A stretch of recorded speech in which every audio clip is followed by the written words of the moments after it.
Moikka, tässä on Armi Neurofysio-Kinetikiltä ja nyt lähdetään testaamaan sun kuntoa. Eli tuolitesti ja yritä pysyä tahdissa. Katsotaan miten sun käy. Yleensä kun testataan tuolitesti, niin sun suoritus on yleensä 10 kerran maksimisuoritus. Eli 10 kertaa nouset tuolista ja sulta otetaan aika. Minä olen laskenut tähän nyt keskimääräisen minuuttimäärän, eli tahdin, kuinka monta kertaa minuutissa sinä nouset tuolista, niin silloin se tahti määrää, että mikä sun kunto on. No niin, tuoli nojaa tonne taakse niin, että kun istuu, niin ei lyö päätänsä mihinkään. Eli esimerkiksi pöytä on hyvä olla siellä takana. Varmista, että sulla on kengät jalassa.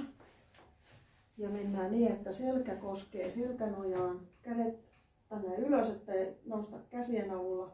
Sitten lähdetään ylös, niin tullaan suoraksi asti, polvet ja selkä suorana.